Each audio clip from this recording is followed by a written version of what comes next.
Obviously, we saw some potential issues in the draft, the new being a little desynced from the teams. So we were kind of saying we'll see whether this helps resolve some of those issues. Obviously, coming in with not as much prep as you would be hoping, and this might be an angle for EDG to still keep attacking. Remember, this is still Fearless drafts, so some of those iconic picks for FPX not going to be available. Switch sides as well. We can see an immediate first pick, Twisted Fate. Now the thing is, Shallow, who is a big duelist player, blind picking Twisted Fate is good if you know the enemy team is going to pick a tank, but you can't guarantee that. If Shallow, who picks up, you know, a Camille himself now, if he picks up something like that, that can be really dangerous towards topside. So I'm looking to see now if Shallow, who gets himself a carry. Other picks which got through, of course, a lot of the big bot lane champions, they can't play the Varus against. You can't play Varus Ashe, but you can't play Kalista because that's also obviously been banned in this game too. Ashe is, of course, a big pick for Docdam. Can't expect that in the AD carry role.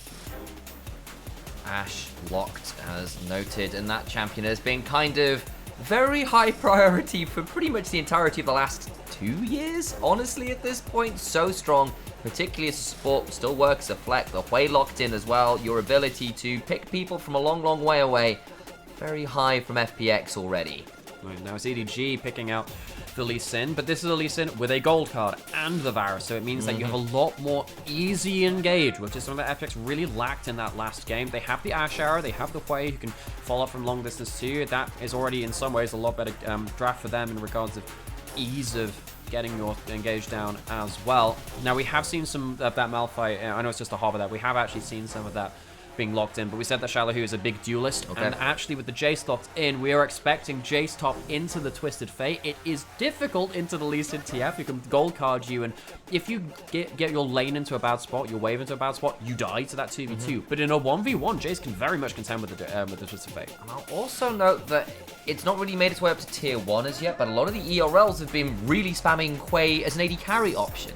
So I don't know whether that's something that FPX would do if they want to flex it around, but maybe with the Ashe already down there, you could throw the Hwei bot lane if you're feeling it. I know Docdam is known for having a few more of those more unusual picks. Man, this is a guy who, for a long time, was a Heimerdinger player, right? So maybe there's that flex option. I know it's perhaps a little out there, but worth keeping in mind still, I think. Man, I had completely forgotten that. You know, imagine if Heimerdinger just randomly comes back because a couple of these players still had it practiced in, what was that, 22 Worlds? Yeah, it was Sharden, of course. No, back then that was Beryl 2022. Beryl. So what am I thinking? What was Sharden's one? That was 2018. I'm thinking way back. Yep, that's fair. Yeah, no, remember when the whole world was playing Heimerdinger? Yes. So it's a different point when like one player is practicing compared to everyone. Anyway, second round bans have come through. A lot of frontlining options from FPX removed, so you're not going to get Ashe Braum, you're not going to get yourself the Shinzao as well, which can stop the long range follow-up damage coming through. FPX removing some of those playmaking champions from mid lane, so Crime will have to look elsewhere for that. Ashe Leona, very strong lane from way back in the day. That was a classic in Season 2 and Season 3. And that will give them, again, easier ways to go forward. That is what they needed from Game 1. This is a big way now for them to walk forward and get all of their poke on the same target. EDG, similar composition, though. And I'll also note they're giving Milky Way last pick here. One of the joys of R5 for FPX. So they've got a few players who are really good with that counter pick option.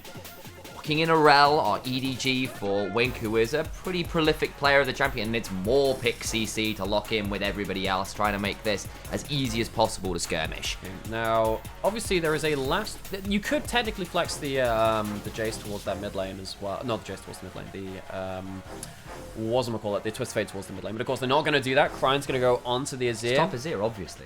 You know, funnily enough, the first ever game of Azir in Pro Play was Freddy 122 IM Cologne back in 2014 at the end of the year. I remember watching that live, and it was an Azir top lane game. That was a weird time. Folks, go back and watch some of those IM tournaments. They were wild. That Unicorns love going all over the place. It's going to be the Twisted, Viego being locked in. Now, that's very important because every time I see this champion locked in, it is worth mentioning. Viego is a good anti-dive champion. If you try and go forward with a gold card or a Rel or something like that, Viego can R the heck out of there. He can just go backwards with the unstoppable ultimate. And it means that something like a Varasol flying at him or a Twisted Fate gold card doesn't have to be the end of the world. It's also worth noting as well that Viego's ability to then claim the diver's body and use all those dive skills, Yes. which are now off cooldown, back against you can be a really nasty counterpunch as well. Really enjoy that kind of dynamic where it's like that first kill, obviously with a Viego, means an awful lot. I think that both of these teams are geared up for that first kill. You have the Asher, the Leona. I think that also, in terms of the volatility of these lanes, I am glad that we're seeing some different picks into the Twisted Fate. I don't like blind pick Twisted Fate. Well, I do in some ways, because it makes the game fun. If you do see some weird picks into the Twisted Fate, the game can flip around it. So we will have to see whether EDG can complete the double tap, which you need to do in a best of 3 to see what can happen here. Eyes on that top lane. I love that you called out that Twisted Fate call, because of course one of the big things with it, as you were saying, is that it forces an answer. And how good is your answer in the quiz to managing a Twisted Fate? Here are our skins for the day. We'll see exactly how Xiaolahu coming in from a sub position this time around on theoretically a lot less practice can do into that matchup. Top lane will be where we'll be seeing a lot of the early focus, at least in my mind. Light shows on, we're hitting the rift. Yeah, so, FPX, we said that maybe the new... I actually don't think that first game was his problem. I don't think it was his performance which determined that. But if you're going into a draft, I think that Xiaolahu, with a lot of his duelists, with a lot of his individual carry top lanes, can make a lot of difference in a level 1 immediately. The Jiaoyos begin. Oh, and he got the recall off! That's mental! Wink gets out. I just don't believe it. How? Folks, what was happening there as we try to go back to see what the hell happened? Did we get gyros, by the way? We did, just about as that was happening. They've just finished. Alright, Sam, I gifted Sam the headphones to listen to this. I was like, well, I'm assuming that there's going to be some cheers for one reason or another after that one. But so what happens is when you have ranged versus melee, or just big ranged champions in general, is that often you will have teammates go up to your top level bush, to your middle or the far bush, to put a ward down there at level 1, because it means that you can make sure you're not walking into the other ranged champion. You can dip in and out of that brush. This is exactly what Xiaolahu is doing. You walked up to put a ward down here to make sure that your laners can get into this brush and get an advantage here. This whole level 1 almost exploded because of this. Xiaohu's going to get a hammer onto solo kill at the start. Does get forwards. The gold card afterwards pretty good, but the problem is the minion aggro is pretty obnoxious right now for Xiaolahu, but he's still getting a lot of autos down. Blue card afterwards makes that an even enough trade. So funnily enough, I'd say that the mini aggro wasn't that bad because none of the range creeps hit him. And the reason they didn't hit him is because of they managed to secure that bush priority by having a whole team movement up there in level 1. This is why that level 1 happened. Damage back and forth. Solo kill. Going to be forced off the wave at least a little bit early after all of that kind of plays its way out. Now, bot lane we look as Doc Dam and Life are the ones to secure the kill. Xiaolahu hitting level 2 first means he has a HP advantage. He's already hit that accelerated shock blast as well. I think you can see that gate on cooldown on the bottom left, and you can see the HP being very low from solo kill. So Xiaolahu gets subbed into game 2 after some off the rift drama and gets himself a really good set of control in this top side early on. Worth noting, apparently the last scrim game he played for FPX before he was subbed out, he got a pentakill and carried the game as well. This guy has had a fire lit under him from this situation. I really hope he can show up. I think the other thing that will be showing up is the junglers who are both pathing topside on their respective second buffs. You can see heading over towards Krugs and Gromp, so I think we might be seeing a 2v2 topside pretty shortly. And you're going to need to see that. Folks, would you like to cast your eyes down to Solo Kill's CS number? He has more levels than he does minion kills. He has 1 CS and 2 levels. Somehow, Xiaolahu at level 3. There's a wave crashing in. Solo Kill has HP and 2 pots, though. He should be safe on this dive. Milky Way is level 4 with double buffs, and with the Shock Blast missing, harder to make this work. In fact, I think Milky Way will just be doing some vision control and maintenance on the top side. And it's just warding off this Lee Sin from going top, because it means that Solo Kill has to deal with this 1v1 a bit longer. There will be no respite in the form of a jungler right now. JJ helping Cryan reset his lane as well. Maybe helps him push out that one for his first buy of the game. Bot lane has not exploded just yet. And remember last game was, of course, the lane swap, which kind of meant that the 2v2 couldn't really do 2v2 things on the other side. JJ is kind of protected top, protected mid, and then gone down towards bot lane in one fell swoop. I actually think his early pathing has done very well to make sure that the early laning from Xiaolahu and the rest of the team do not end up kind of blowing open to game-winning advantages. So far, it's been a relatively stable look at the bot side. Slight early CS lead for Leave right now, but there's a lot of a wave to go down as Care.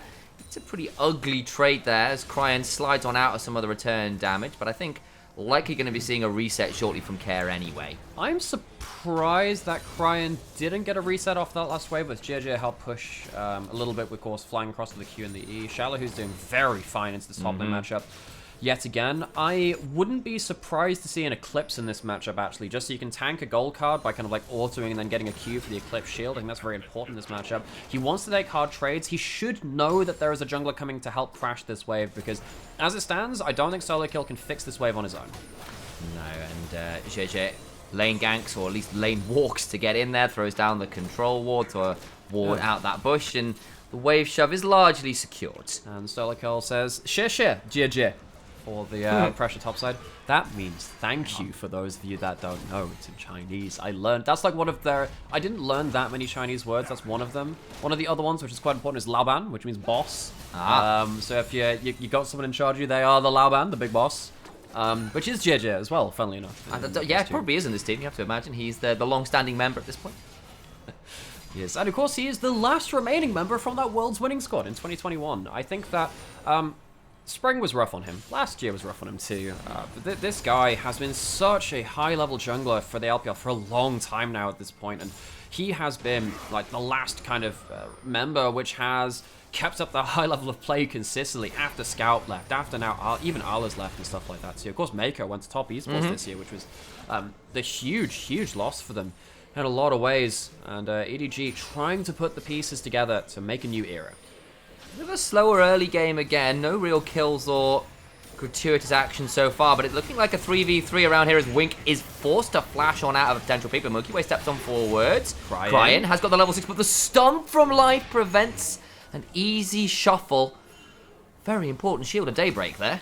And it was, and while all this is happening, this is a bit of a paradox, folks.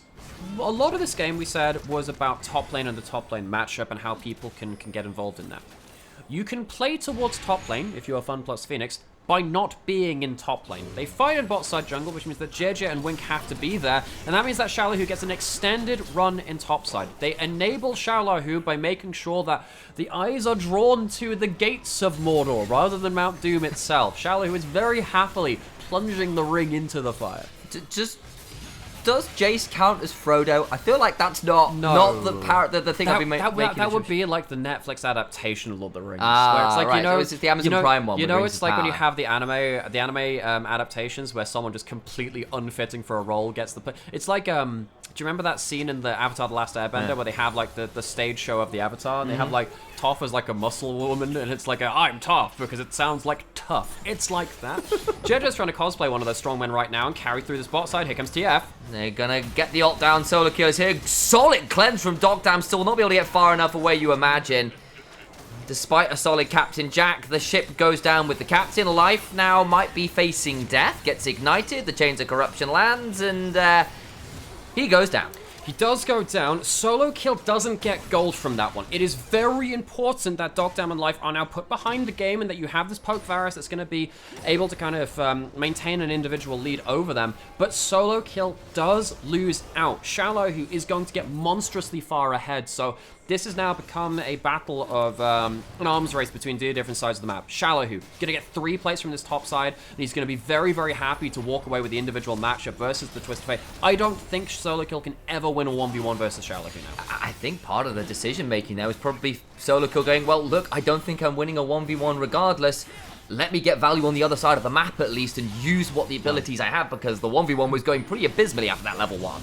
And other things now. FPX once again have themselves early dragons, not 2 dragons, the first one, and they can, if they get themselves a second, that's an arrow flying out, they're going to go towards anyone who forces a flash out of Cryan.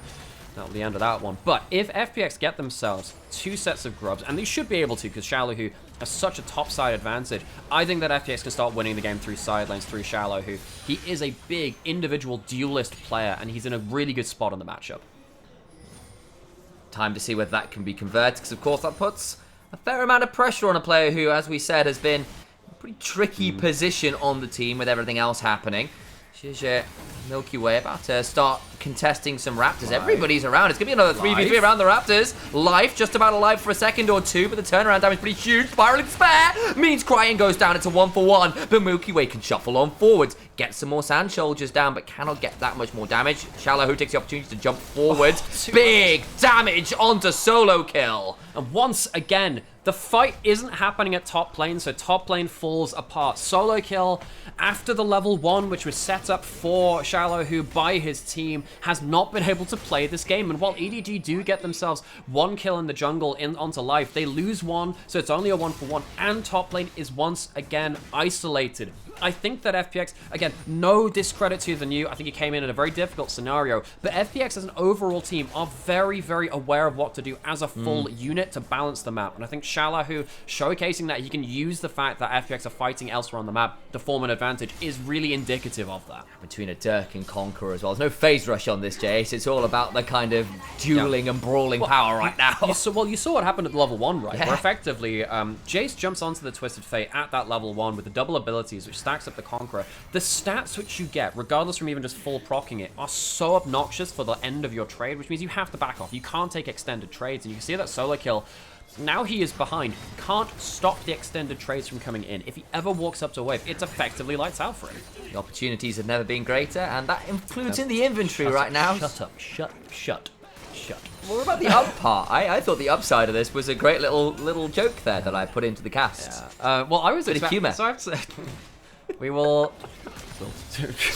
We'll workshop it. We'll think about that. I think that's fine as is. I think we can just leave. I have to say, I was somewhat expecting the Eclipse to come through from Shallow here, but I think because he's so far ahead, he actually just doesn't care about Solo Kill's damage. He can just go straight towards this. He'll go towards likely an Edge of Night at some... Well, actually against Twisted Fate, Edge of Night feels kind of crap because he pops it with his first part of his ult, but all the same, Shallow, his Shock Blast pinging off the wave. Let's see how much damage this will do. This will do, yeah, about a quarter of the HP bar. Solo Kill, he's not a happy card dealer in this top side. Down 2 levels as well, but over towards Grub's number 2 we go. JJ is starting that up. He's got 2 kills of his own, so this might be a point where there might be... EDG need to stop this. EDG need to stop the Grub stacking. They get 1, which will stop the 6 stacks, but they can't stop 4, and I doubt they can stop 5 either, particularly with Care. Oh, he's caught out. That's a fair amount of damage. The Corruption Flash Sword in for the Shattering Strike, and Care is dead. Did not take enough Care. Kick onto 2, trying to get some more damage. Flash out, and they'll try and play this one out as best they can. 4 Grubs for FPX, but they lose 2 members for it. A phenomenal pick there.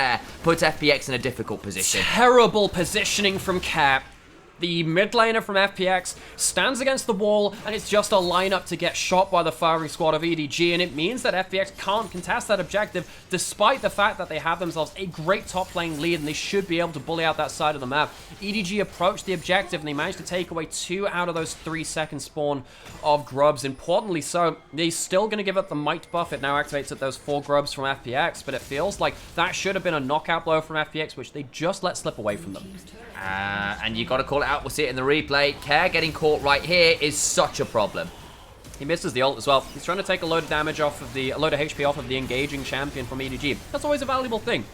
Take down the EDG engage down to half HP. Maybe they can't make this play, but puts himself out of position to find the engage. Just gets taken down. Couple kills going the Warrior of EDG, who are doing well in these skirmishes. 3 kills on the Lee Sin, a couple kills on to leave on the Varus, who, after a rocky entry to the LPL, has actually had a solid first couple series. Of course, the first they lost the first series, but still look pretty okay. Then so far in this series, he's been pretty solid too.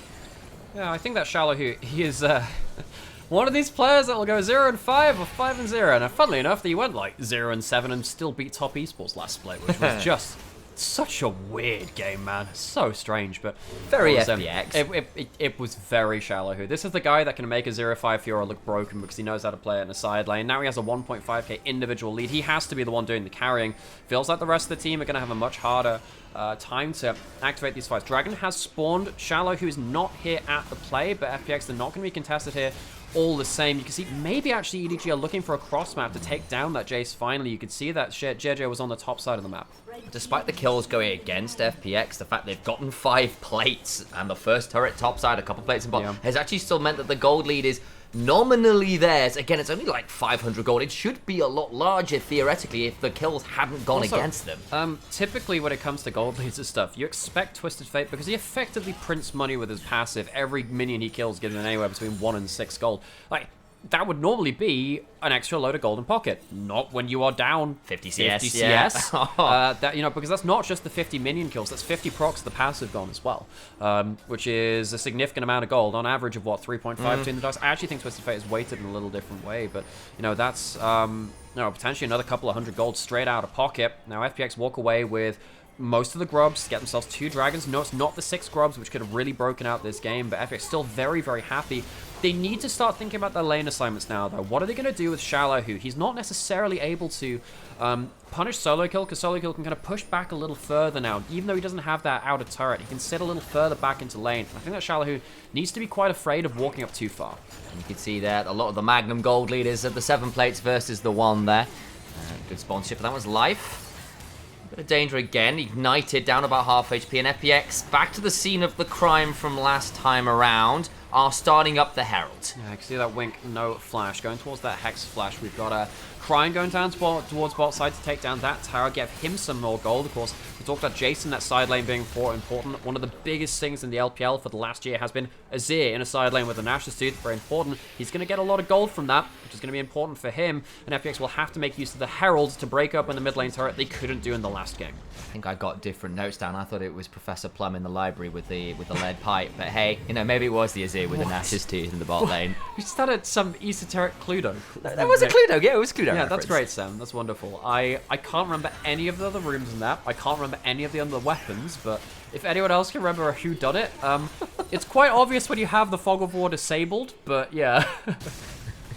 it's like map hacks, yeah. It's like, yes, my grand plan. Who do you think killed the bot lane turret? We could all see it on vision. Yeah, there was true vision on this. It's like, imagine Cluedo, but you just had CCTV. You're just like, yes, for my first move of the game, I shall play the CCTV and reveal the kill. There's a Mitchell and Webb look sketch in there as well, like, Your Honor? Well, they were on CCTV. There's a new Knives Out movie coming as well. So we've had Knives Out and the Glass Onion. And of course, the whole thing about Glass Onion is that it's something which is so... it is so obvious. What's the Glass Onion thing? It's meant to be like a turn of phrase where it's like... I don't know it. I can't remember. Anyway, there's probably challenging to eat. True. Anyway, we'll probably see a fight sometime soon. The Herald's coming through. This time EDG will not be able to stop hitting that tower. Towards the tower we go. Last time the Herald got some by FPX, it went a little wrong. Slightly awkward positioning, but Cryine's going to try and drive around. Solid teleport angle, theoretically. Wink. The engage afterwards. Good. Wink gets it. Double shattering strike. The shuffle afterwards is brutal. Cryin going golden. Life about to fall down. Cryin does get turned around, making it the 1 for 2 right now. The shock blast afterwards. Chunk EDG very low and leave very low on HP. Solo kill in danger. Talk Tam desperately low. And then Milky Way doesn't quite manage to get himself that reset. He gets that kill, but he doesn't want to pick up that soul, and it really feels like FPX just about get away with that kind of counter-strike coming through from EDG with multiple globals coming through. Solo kill comes in from one side with the ult, Cryin from the other with the teleport. FPX, they don't manage to take down that mid lane outer turret, but at least they get the charge from the Herald. They almost get something more. We'll see in the replay here, because it is Cryin in the Herald. We know exactly where people land. Yeah, and that's a big problem. I really, really feel like Milky Way should not have been stood there on the landing point too. That's a missed position from the jungler and the mid laner. I think he's lucky to get shuffled back too. We did say that, of course, Diego's pretty good at getting himself out with that unstoppable. At least Ocdam gets himself to press the attack to get some extra damage running through. 8% damage, of course, after that point. With the good Captain Jack forced this flash out of solo kill. That actually might be quite important. He makes it out alive. Now with no flash on TF, makes it much harder for him to play the game. And I think Milky Way, actually interesting, Spectral Moored forwards there into the landing zone to try and interrupt Wink. That was the thought process. It just didn't work. No, not at all. And now with 30 seconds up until Dragon, this will be very important. Soul point for FPX. There is no Twisted Fate ultimate. There is no Twisted Fate flash. Shallow, who should be the dominant top laner in these fights, but honestly, he's won a lot of 1v1s, but EDG have done a good job of making sure that it's not really been about the Twisted Fate's advantage. He has bought 2 items, but doesn't have that Muramana transformation just yet. Shallow, who you have the gold lead for your team. Can you turn this around? He has to do so much work here. Just over 300 stacks, so still got 50 odd to get really before that transformation comes on through. Shishir looking for the flank angle. Life steps on forwards, but this Leona has been struggling a little bit. to be a front line this game. They have. Dogdam has the arrow, but EDG bully their way into the river. When's the CC going to land? When's the follow-up going to happen? Wink no flash, but still very, very potent if he lands that big combo. Find out next on Dragon Fight 3. Wink avoids the arrow, but the damage back pretty huge. The Soul of it lands on down. Dragon secured. Now EDG need to run away with their health bars looking pretty low. Now look at Chains of Corruption from Leave. He's been pretty damn accurate this game. Dogdam sadly couldn't quite get himself that killer blow on the same amount. They can't kill the engager, but this is one of the things that FPX have shown. They're just happy to chunk out Wink so he's not got enough HP, and with the follow-up of this play, FPX will get themselves onto Soul Point, they'll get themselves another outer turret. FPX have themselves, once again, a game where they can give up future dragons to potentially get advantages elsewhere, maybe stall for gold, but EDG on the same amount, they have had themselves some really good team fights. FPX, they've yet to have themselves a clean team fight in this game.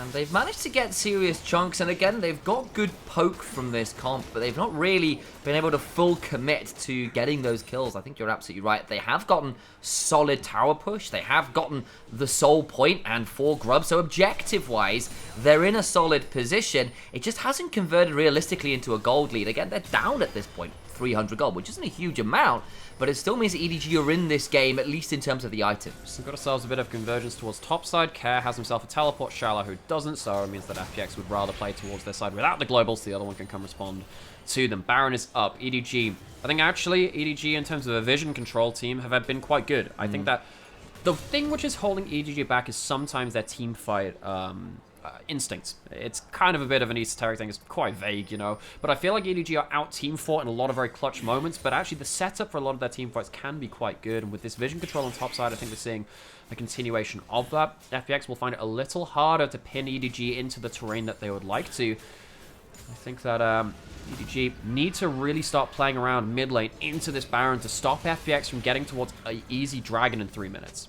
I think it's also fair to shout out that EDG have drafted themselves a lot of very easy to understand team fights with this comp, right? Like, you've got so many easy ways to make picks happen, to make plays happen. Varus, Rel, Azir, JJ on his Lee Sin, that's super comfortable. It feels pretty obvious how you play out a team fight from this comp, but actually Wink at this point been very prolific in terms of finding the engages so far. Of course, they're still going to be a little afraid of the fact that Soul will be a threat in 2 minutes 30, and they will need to win a team fight then, but probably multiple times realistically to try and win the game. See that Dogdam, of course, has his map hacks, which makes it a lot easier for FPX to move to almost one side of the map. Has the Flicker Blades too. Loads of those are going to come through. Jeja jumping in and jumping out, doing that quick little back and forth from that Lee Sin. And Life, much like we've seen previously, taking a lot of damage for free. It's quite hard for him to approach a lot of these fights, and as it stands, FPX don't have themselves the waves and the points where they want. Cryin is on the side of the map where EDG are focusing towards, so he doesn't have to be pushed up. We can see that solo kill on the other side is stopping Care from having a cross map elsewhere. FPX are actually struggling to use their side lanes that effectively right now. I think part of it as well is just the fact this mid lane tier 1 is still up, and is making it actually quite hard to create a safe side of the map to really hard shove for tier 2. You have to reach out to, you know, like Runeterra Planning Council and stuff like that. You know, there are heritage buildings here. Like, it's been around so long. The renovations to the Baron Pit, you know how many years they took through to force through? Incredible. You know, just trying to build. I don't know how Azir gets away with it. You know, is this the one guy? I think he's just like one of those shady council house people, just putting up buildings that are prefab. Don't last very long, do they? Eat the rich, folks. Eat the rich. Azir, this guy, I can't build myself a freaking outhouse, and this guy gets sun discs all game long. See if Crow can make use of them as FPX. That's just some dodgy solar panels getting shoved up in my town. Yeah, NIMBYs for Summoner's Rift. At least it's you know, eco-friendly or something. Is it? You know what? Maybe we should have an investigation into that. I think Azir's up to summon shady folks. I mean, it's very temporary buildings. Summon ain't right about that guy. About that boy. Cap. We finally have FPX pushing up towards this bot side, which helps for them. That's going to be in a good timing to get themselves in vision back through the bot side jungle and getting towards this dragon. This would be soul for them. What items are they going to have? They don't get 3 items quite onto Shallow Hoop, but that Muramana Power Spike is still very, very powerful. I think really importantly, solo kill is probably just about to get rapid fire cannon. That actually might change the way that they play the game, because with the fate, let's be honest, even when he's down 1,000,000 gold, he can still throw that fire cannon at you, and that could be really important. FPX, they lose control of the bottom river. They're going to have to push through mid lane into Fog of War, which is kind of shit for them, but we'll see if they can make it work anyway. They might not care as well. They can afford to give up quite a lot of dragons, and trading one dragon for the tier 1 mid that's been such a thorn in their side for 2 games now might be a worthy trade, honestly. That's true. That's a good point. FPX do have the dragon advantage. They are going to get mid lane out of turret. This is going to be a flank teleport from Cryan. He has flash. Here comes the Emperor Cryan's Shuriva. in danger. Tries to make the angle blade. Misses. The flash from Shallow and puts Cryan into an awful position. They snipe out the Leona to make it the 1-for-1, but Solo Kill only throws out a red card, and Wink is pretty low as well.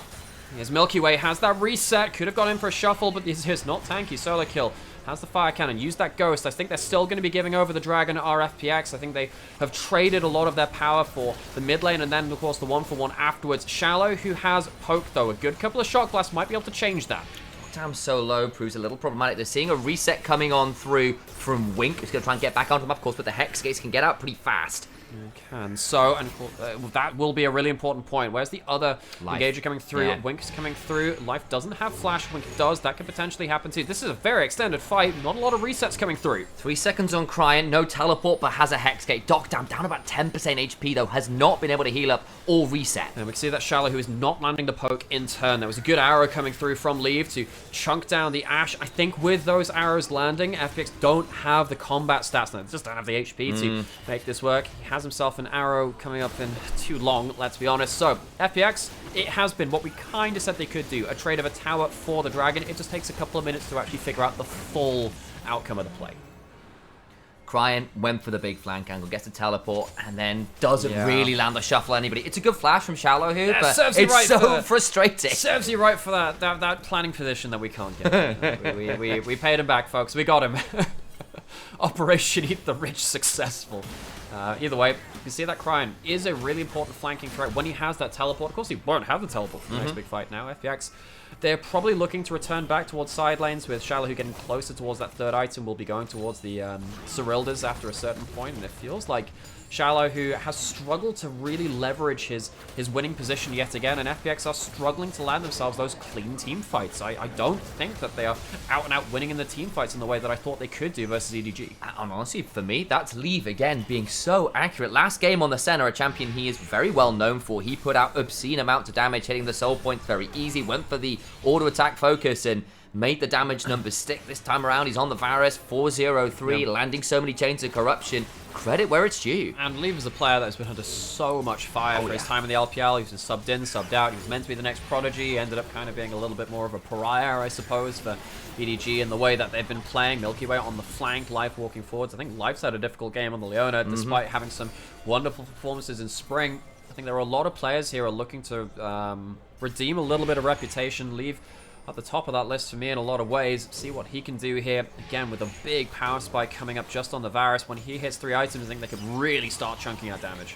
I also feel that Life has been really struggling to lead the charge when it comes to controlling vision. Like, we've seen a lot of times where Life has stepped forward to try and clear a ward and lose most of his HP doing it, and I feel like EDG's vision game, particularly over the last 15 or so minutes, has been really difficult for FPX to manage. So, 3 minutes until the dragon, which gives a lot of time to determine how these side lanes are going to go out. Solo Kills alone and top side will finally take down that mid, top lane out of turret. I think he should be able to get through that with card reset onto the tower, I think, with the items that he has. That's some gold in pocket for Solo Kill. He's not really going to have that much side lane pressure. This is a moment of rare pressure for him up there. And I really feel like Shallow, who has not been given that much of a platform to play this Jace up towards the inner turrets, I have to say, it's really hard for Jace to play towards inner turrets, though, because this guy just doesn't want to be overextended that far. He has himself the Edge of Night instead of going towards something like a Cyrildas. He just says, look, screw it. There's no tank on the other side. He wants that spell shield. Spell shield's very easy to pop, though, from the side of EDG. You just press that Twist of Fate ultimate, it'll go. It might, in fact, happen here. That's exactly what's happened. No spell shield. Ult popped. Dead. Jace. There's the ult in from Solo Kill. There's no real way out. No flash. And Shallow, who dies for the first time this game, and it might cost them Baron. I think FPX have had a really poor showing of enabling the Jace that could win the game for them. EDG, they pull the ultimate, blow the spell shield with the first part of the Twist of Fate ult, and it's oh so easy. Milky Way, you might be looking for a roundabout way to get towards the Baron. No, he's looking for Krugs. FPX give up Baron after failing to support their top laner. You could see Xiaolo who's like, can I be here? I need to try and find my way out. He's not even that overextended, but it's just so hard to survive the pick. We'll see the replay here. This is the Edge of Night versus Twisted Fate. If you have a spell shield versus Twisted Fate ult, the first part of the Twisted Fate ult doesn't give you vision of the enemy champion, but it blows the spell shield. That's why it works. The same thing happens with Nocturne. You can stop the vision denial with the spell shield, but it does mean you don't have it available for a stun.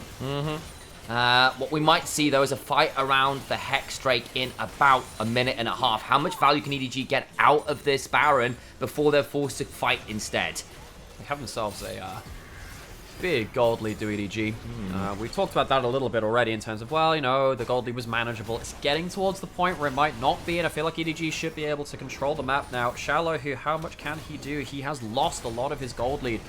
And gold leads across the rest of the map are towards EDG. Instead, got a Dragon up in a minute, but FPX have been struggling to find those really big moments. I really think that Life needs a good next fight too. He can find himself a good ping onto a good target, get himself onto someone like Solo Kill on the side of a fight. Someone like Leave is very hard to reach because of both the cleanse and, of course, everything else. But he's going now early, but he can't quite finish off that kill. Is he going to get kicked? Oh, so much damage onto the Leona, who just about survives, but not for much longer. Leave again. Goes down. You can't see it, but I just watched Nymaera's face go into his hands. So disappointing. And it's Life that goes down to Leave. Really feels like Life. We asked him to stand up on the Leona, and he just can't do it. The knees buckle. Feels like the game might do with it. EDG, they were the underdogs, but FPX with some drama off the Rift have struggled to look coherent beyond some individual performances. It is 2 towers. And it's not going to be a fine movie for FPX. They are going to get themselves another Dragon going against them, you have to imagine, afterwards. Knockdown down to about a third, holding on, trying to heal up. Went for the Bloodthirst a third, try and mitigate the poke. It's not going to change anything here. Dragon spawns, EDG wander on over, and FPX, their hopes and dreams are swiftly dwindling in this series. I am so disappointed in FPX in the way that they played out the mid and late game. The early game was so good at the way that they played through, allowing Xiaolo who lane advantages. They haven't played towards him to allow him to push up and make use of this champion. He's not been able to push on into turrets. He's not been able to get himself any poke, and you can see that EDG, they have full control of this game now. They are in a much, much better position than we feared they might be. I was really worried after Solo Kill was put so far behind. It felt like this Twisted Fate was going to be under the cosh the entire game. Lost out that first turret, so much CS. Everywhere else was looking fine, and FPX just couldn't make it work. The team fighting the EDG have been pretty maligned for, you were saying. Actually coming out significantly on top this series. JJ goes for the kick, and Milky Way's just down. Milky Way has been shown up in this series by JJ. Xiaolo, who is alone against the world. And I'm sorry, his name's Xiaolo, who not Atlas. He can't hold this one up. There's just nowhere to go but the grave. Another pick. JJ gets his 5th of the game. I'm going to say it, man. I think that Milky Way had a fantastic performance in spring. His summer in the first 2 series has been off. He has not been looking clean on a lot of his picks. The Lee Sin in game 1 had 1 good pick, but even then felt like he was struggling there. And on this Viego, he has been a little bit out of position. Docdam's going to Captain Jack, trying to run down Solo Kill. Needs to be a bit afraid. He's forced to flash and ghost, so does get that out at least. And it's only the first death for Milky Way, but this Viego just hasn't gotten that much done. But then again, where are you getting the resets? No one's died. There's nothing for this Viego to steal. That's always been the way to stop a Master Yi, a Katarina, or a Viego. You just don't die, and the souls can't come through for the Viego. Care chunked down yet again, and it feels like EDG, they have been really on the same page. I think that Cryan and Wink have been really big engaged players for EDG. You could not convince me this is the same organization as Spring. I think that the roster changes have freshened things up. I think they're playing very effectively, especially compared to that Spring. At this point, it's looking all done but for the Cryan, and he's been doing okay over on that Azir, so I mean, what do you know? Milky Way just doesn't press the ult button in time. Gets hands checked by JJ. He flashes him back into the team. Milky Way really, really struggling to have the impact that we know that this player can have. And once he's down, Xiaolo, who is just completely left out of the picture. Jace is great when he gets himself on strong side of the map, when he gets the resources and the attention to play towards him. But Jace is a very hard pick to play in top-level pro play. You see that FPX have not been able to manage him so far. So far, not yet, but Dragon's about, well, Baron's spawning in a minute, and they're looking for a pick. Solo Kill on the flank, Wink down about a third, though, and the damage back is still pretty good.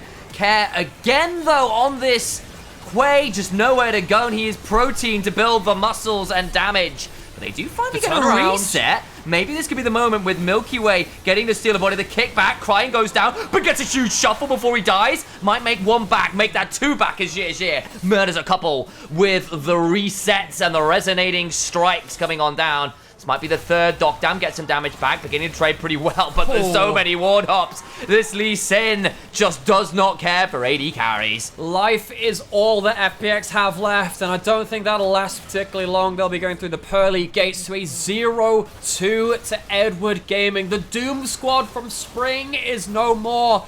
The Phoenix will have to find its own rebirth a little later as Edward Gaming take the series. Thrown down to Ashes, and EDG are the ones that emerge from them, not FPX. It is a solid series from them, and FPX.